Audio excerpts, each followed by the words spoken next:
So everyone's been talking about Warden, what it's super good at. They're all hyped up about this, but I wanted to go over some of the things we've been exploring a couple of days on stream and talk about each of these nodes and why I'm probably going to be taking these ones for my Lightning Strike Warden on League side.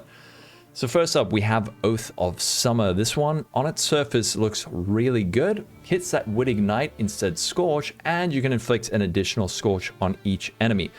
This early on is unfortunately completely overshadowed by the Elemental Mastery. Hits have 25% chance to treat enemy monster elemental resistance values as inverted. So this is the kind of thing that's really good if you're going to invest in increased effects of non-damaging ailments, and if you can hit really hard and then apply a really big Scorch. So if you can apply two big Scorches that are each giving a monster minus 30 to their elemental resistances, and then scale that further with elemental effect, well, then it's looking good.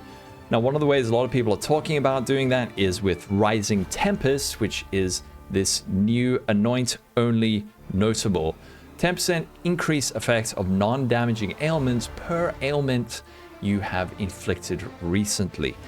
Now, this synergizes very, very nicely with the next thing, and this is the thing that a lot of people have been saying is broken, but Oath of Spring. So, Oath of Spring, interesting, potentially baiting. So, few things. The way this functions now, instead of applying one big shock to an enemy, it instead applies a whole lot of little tiny shocks. So the first thing you want to do is make sure that you are applying a lot of hits very rapidly, and then also making sure that you're doing it fast enough that you are getting up to that 50 shock.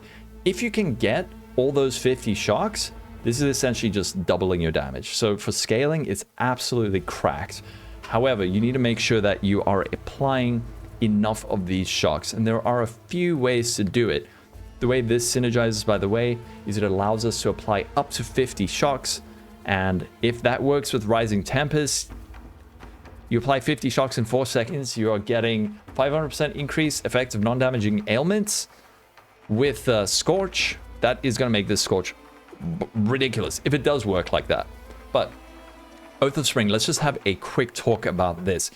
So, we want to be applying a whole lot of little shocks quickly. However, shock only lasts for about 2 seconds on its base.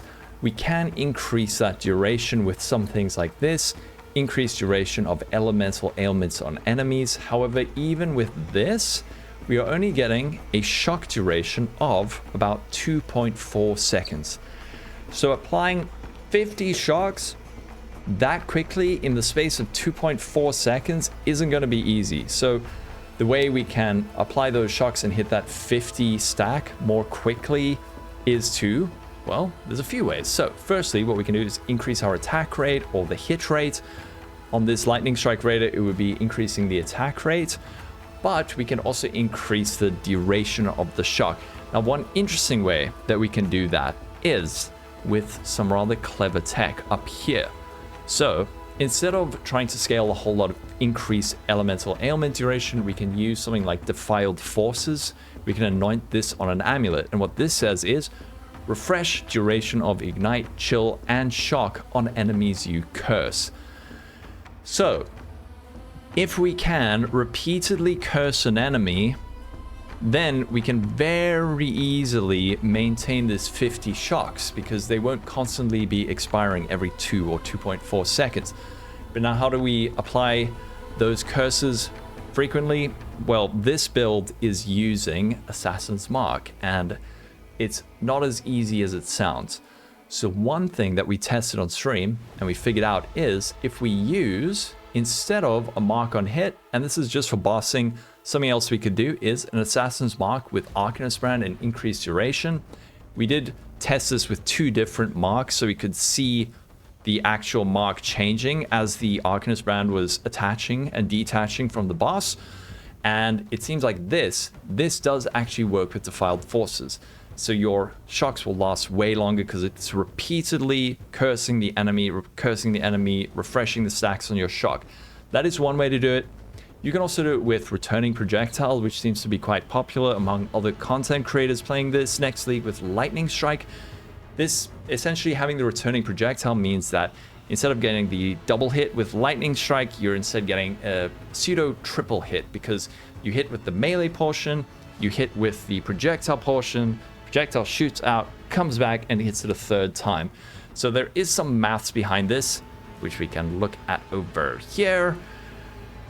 For example, something like this. So let's say we attack 7 times a second, and we're getting that double hit from the melee and the projectile portion. Essentially, every second we are getting 14 shocks applied to the boss with a base duration of 2 seconds of the shock. We can apply about 28 shocks on a boss. So you can see we're not really getting the full value out of that.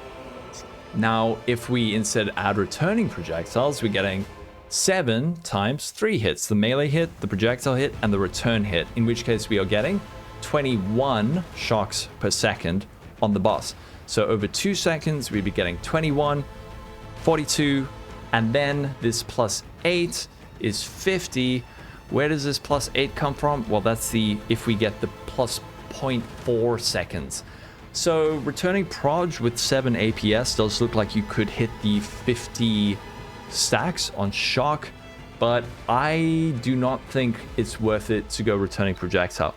Now, of course, we also need to bear in mind we have Vile Lightning Strike on this build, which should make hitting those 50 stacks a bit easier, but it's not always up. So I'm not adding that into the calculation, but I think early on, it won't necessarily be super easy to get those 50 stacks, but later on, as you get more attack speed and more ailment duration and stuff, then you can get the full benefit out of Oath of Spring.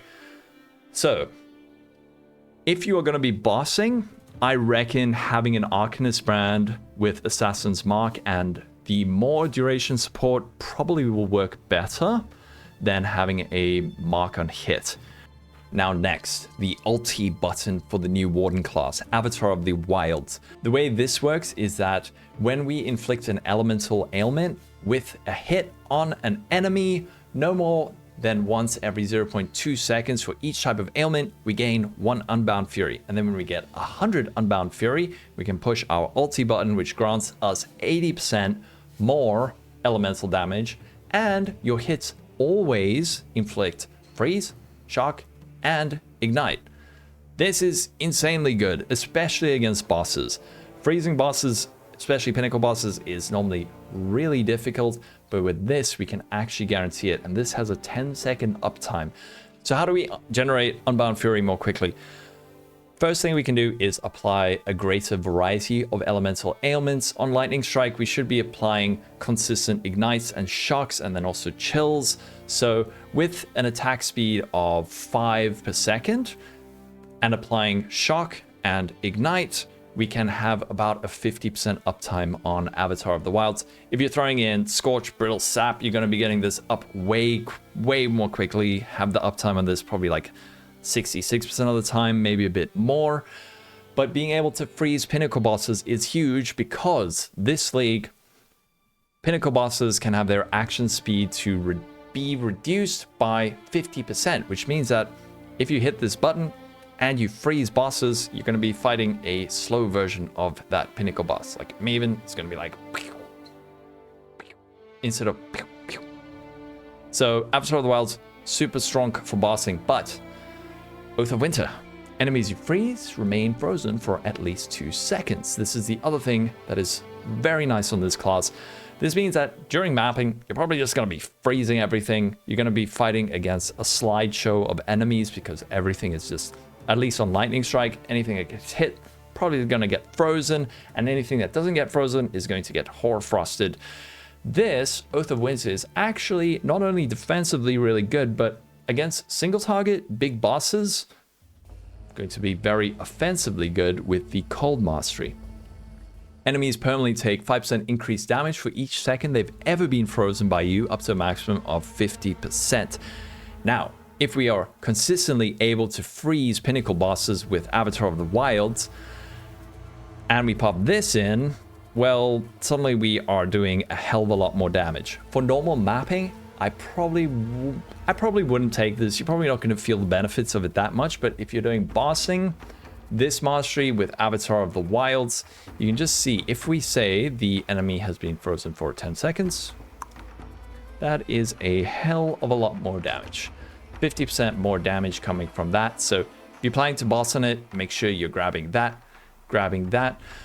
And then the next one, Barkskin. Barkskin is super cool. Everyone's saying it's bad. It's been nerfed because one dude on Reddit read the flavor text and it was slightly different from during Affliction League, but Barkskin, really nice. Let's have a look at it and what it does. So, gain 1 bark each second if you haven't been hit by an enemy attack recently. Lose 1 bark when hit by an enemy attack. Maximum 10 bark. Minus 15 physical damage taken from attack hits per bark. And 15% increase armor per bark. And 2% more chance to evade attacks per bark below maximum. So this works super nicely with evasion and armor and also Wind Dancer. So we're going to be taking Wind Dancer, but Barkskin, a lot of people have been saying, it's bad, it's bad. I think it's super good. So let's just have a look over here. Let's say we have 0 barks. We have 0 barks on our build. And over here, we now have a 92% chance to evade. This is, by the way, without Grace. Without Grace, 20,000 evasion. We throw Grace in here, we're getting evade capped so easily. But then each second, we're getting another bark, another bark, another bark. And you can see that evade chance is going down, down, down, down, down. And then we go 10 seconds without getting hit. And our armor goes up, up, up, up, up. So we're getting more armor. And then when we do get hit, well, if we get hit with an attack damage, well, we take 20% less of that. So Wind Dancer, evasion, and armor is, I think Barkskin is mega good. I think it's super underrated. I'm definitely going to be using it on League Start. Probably be my 3rd ascendancy we pick up. This will be our Merc Lab, this one. So if you're going armor and evasion and Wind Dancer, Barkskin synergizes beautifully with it. As for the point after it, if you're playing hardcore, go for it. We're playing softcore, we don't need it. Now the next big question is tinctures and double tinctures. So Experienced Herbalist allows us to have an additional tincture active, and Enduring Suffusion essentially makes it easier to sustain tinctures and get less mana burn.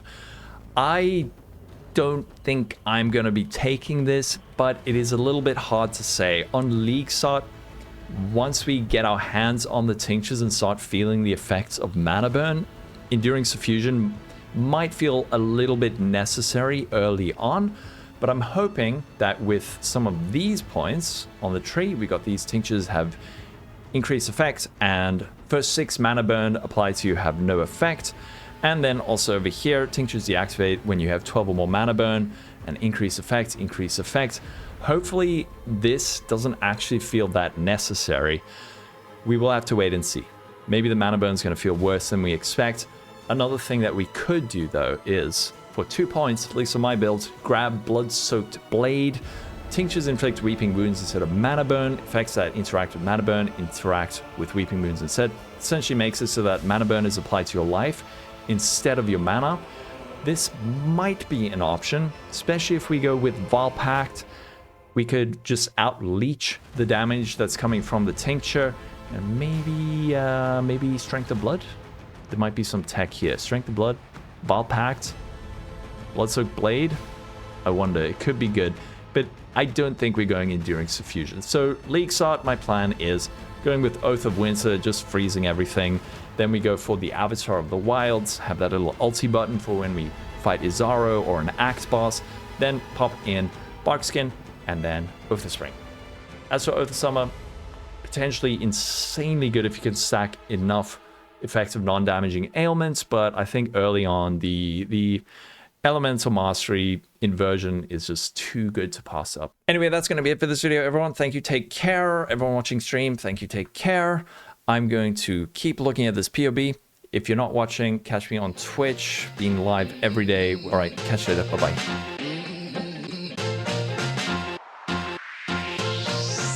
Oh, Path of Exile, the game where we can talk about all day and it's not weird. It's not weird at all. It's totally normal, in fact. This is a bait build. I didn't follow the guide properly and it's your fault. Wait, no. I'm not gonna say, am I right? I am right. You're wrong. Tell me how right I am. We're multitasking, making a video, streaming, all of it. We're real streamers now.